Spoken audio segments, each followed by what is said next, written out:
MHRD ministry द्वारा national education policy 2020 को मान्यता मिलने के बाद से एक प्रश्न जो आप लोग के सबसे ज़्यादा आ रहे हैं कमेंट्स के माध्यम से, वह यह पूछे जा रहे हैं कि क्या प्राथमिक में इंटरव्यू होगा। क्योंकि इस राष्ट्रीय शिक्षा नीति में इंटरव्यू के संदर्भ में कुछ महत्वपूर्ण बातें लिखी गई हैं कि इंटरव्यू को integral part of recruitment process बनाया जाना चाहिए और इंटरव्यू को भी काफ़ी वेटेज देने की बात कही गई है। इस वीडियो के साथ बने रहिएगा। इस वीडियो में आप जानेंगे कि प्राथमिक में इंटरव्यू होगा या नहीं, अगर इंटरव्यू होता है तो उसके क्या रीज़न बताए गए हैं, उसके क्या बेनिफिट्स हो सकते हैं और इसके क्या नुकसान होने वाले हैं, इन सब के बारे में हम लोग डिटेल में चर्चा करने जा रहे हैं। नमस्कार दोस्तों, मेरा नाम है नीरज और आप देख रहे हैं करियर बिट यूट्यूब चैनल। अगर आप इस चैनल पर पहली बार विजिट कर रहे हैं तो इसको सब्सक्राइब करते हुए बेल आइकन को प्रेस करना ना भूलें। सबसे पहले जान लेते हैं कि इस राष्ट्रीय शिक्षा नीति 2020 में इंटरव्यू के संदर्भ में क्या कुछ एग्जैक्टली लिखा गया है।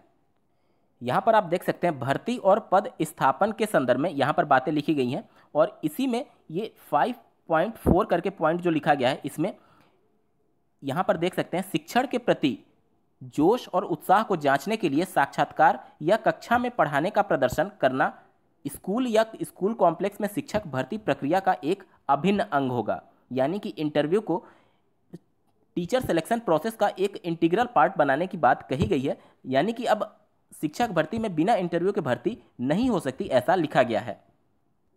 आगे लिखा है, इन साक्षात्कारों का उपयोग स्थानीय भाषा में शिक्षण में सहजता और दक्षता का आकलन करने के लिए किया जाएगा, जिससे प्रत्येक स्कूल कॉम्प्लेक्स में कम से कम कुछ शिक्षक जो स्थानीय भाषा और छात्रों की अन्य प्रचलित घरेलू भाषाओं में छात्रों के साथ बातचीत कर सकें।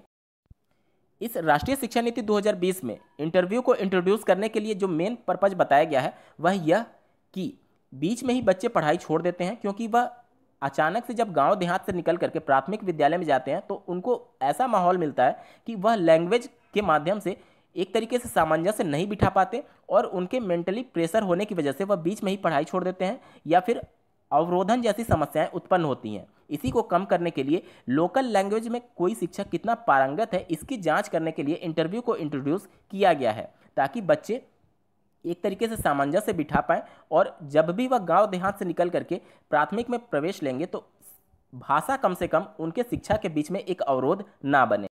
अब आते हैं आपके मेन प्रश्न पर कि प्राथमिक में इंटरव्यू होगी या नहीं। तो जैसा कि आपको ज्ञात होगा कि कक्षा 9 से लेकर के 12 यानी टीजीटी और पीजीटी में पहले से ही इंटरव्यू कंडक्ट कराए जाते हैं। तो अब बचते हैं कक्षा 1 से लेकर के 8 तक यानी प्राथमिक और उच्च प्राथमिक के शिक्षक के लिए। तो जैसा कि आपको ज्ञात होगा कि यहाँ पर राष्ट्रीय शिक्षा नीति में ये बातें क्लियरली मेंशन की गई हैं कि बच्चों के अवरोधन को रोकना है। जिस प्रकार से बच्चे गांव देहात से निकल करके सीधे प्राथमिक में जाते हैं और लैंग्वेज की वजह से वह वहाँ पर सामंजस्य नहीं बिठा पाते हैं, इसी वजह से लोकल लैंग्वेज की प्रोफिशिएंसी को चेक करने के लिए टीचर्स का इंटरव्यू लिया जाएगा। तो निश्चित तौर पर ये भाषा का जो प्रॉब्लम आ रहा है वह प्राथमिक स्तर से ही आ रहा है। तो अगर राष्ट्रीय शिक्षा नीति के इन बातों पर फोकस करते हुए कहा जाए तो निश्चित तौर पर प्राथमिक में इंटरव्यू को इंट्रोड्यूस किया जा सकता है, लेकिन ये पर्टिकुलर उस राज्य पर डिपेंड करेगा कि वह अपने यहाँ शिक्षक भर्ती का कौन सा प्रोसेस अपनाती है। क्योंकि अभी जैसा कि आप देखेंगे कि राष्ट्रीय शिक्षा नीति 1986 लागू है, जो कि 1992 में एक बार संशोधित भी हो चुकी थी। बावजूद इसके सभी राज्यों में शिक्षक के लिए जो चयन प्रोसेस होता है वह अलग अलग होती है, इसलिए कि शिक्षा जो है वह समवर्ती सूची में शामिल होने की वजह से राज्यों को भी कुछ विशेष अधिकार प्राप्त हैं कि शिक्षा के क्षेत्र में वह अपने राज्य में अपने स्तर पर फैसले ले सकते हैं। अब इस इंटरव्यू के क्या कुछ फायदे हैं और क्या नुकसान होने वाले हैं, इसके बारे में एक बार चर्चा कर लेते हैं। सबसे पहले बात करेंगे फायदे के बारे में। तो जैसा कि आप उत्तर प्रदेश में जारी 69,000 सहायक अध्यापकों की भर्ती में देखते होंगे कि ऐसे अभ्यर्थी जिनको राष्ट्रपति का नाम तक नहीं पता होता है वह 142 नंबर लेकर के टॉप पर बैठे थे। अगर इंटरव्यू इंट्रोड्यूस हो जाता है प्राथमिक में तो भले ही आप लिखित परीक्षा में किसी भी प्रकार से धांधली करते हुए नंबर पा, एक तरीके से उनके मानकों को फिर से जांचा जाएगा कि क्या वह सही तरीके से नंबर पाए या फिर नहीं। तो यहाँ पर एक बैरियर हो सकता है डिजर्विंग कैंडिडेट को डिफ्रेंशिएट करने के लिए। अगर इस फायदे को इग्नोर कर दिया जाए तो इंटरव्यू का सिर्फ और सिर्फ घाटा ही होने वाला है। अब ये कैसे? जैसा कि आप लोग को ज्ञात होगा कि इस राष्ट्रीय शिक्षा नीति में क्लियरली मेंशन है कि लैंग्वेज प्रोफिशिएंसी टीचर्स की देखी जाएगी कि वह उस पर्टिकुलर क्षेत्र के स्थानीय भाषा के बारे में कितना जानता है। तो सिर्फ इतना जानने के लिए एक अलग से इंटरव्यू इंट्रोड्यूस कराना निश्चित तौर पर जो चयन प्रक्रिया चलती है उसको और भी लंबा खींचने की बात होगी। अगर उत्तर प्रदेश में अभी मैं बात करूं तो प्राथमिक में इंटरव्यू नहीं है, बावजूद इसके शिक्षक भर्ती लगभग 1.5-2 साल माननीय कोर्ट के दहलीज पर खड़ी रहती है, क्योंकि प्रोसेस ही इतना लेंदी बनाया गया है ताकि अभ्यर्थी उसमें उलझ करके एक शिक्षक भर्ती कंप्लीट होने में 3-4 साल आराम से लग जाते हैं। अब अगर इंटरव्यू का प्रोसेस इंट्रोड्यूस करा जाता है तो निश्चित तौर पर एक और स्टेप बढ़ेगा और उसकी वजह से चीज़ें और भी ज़्यादा डिले होती जाएंगी। और जहाँ तक बात है टीचर की लैंग्वेज प्रोफिशिएंसी को चेक करने की, तो बहुत सारे ऐसे मानक है जहाँ पर उनके प्रोफिशिएंसी को चेक किया जा रहा है, जैसे कि टेट की परीक्षा हो या फिर सुपर टेट की परीक्षा हो। लोकल लैंग्वेज से आपके 30 अंक के प्रश्न टेट की परीक्षा में और सुपर टेट की परीक्षा में भी लैंग्वेज से 40 अंक के प्रश्न पूछे जाते हैं। तो वहाँ पर पूरा उनके प्रोफिशिएंसी की चेकिंग हो रही है। अलग से सिर्फ प्रोफिशिएंसी को चेक करने के लिए इंटरव्यू को इंट्रोड्यूस करना एक समझदारी भरा कदम नहीं हो सकता। इसका दूसरा पहलू ये भी हो सकता है कि ऐसे अभ्यर्थी जो कि गलत तरीके से लिखित परीक्षा में सफल हो जाते हैं, तो क्या इसकी गारंटी है कि वह इंटरव्यू में उन तरीकों का इस्तेमाल नहीं करेंगे? क्योंकि अगर उनका लिखित परीक्षा में अगर कई सोर्स है और उससे वह उसमें डिजर्विंग कैंडिडेट को पीछे कर पा रहे हैं गलत तरीकों से, तो इंटरव्यू में भी तो उनके पास वो सभी हथियार होंगे ताकि वह उसमें भी अपने आप को टॉप पर खड़ा कर सकें।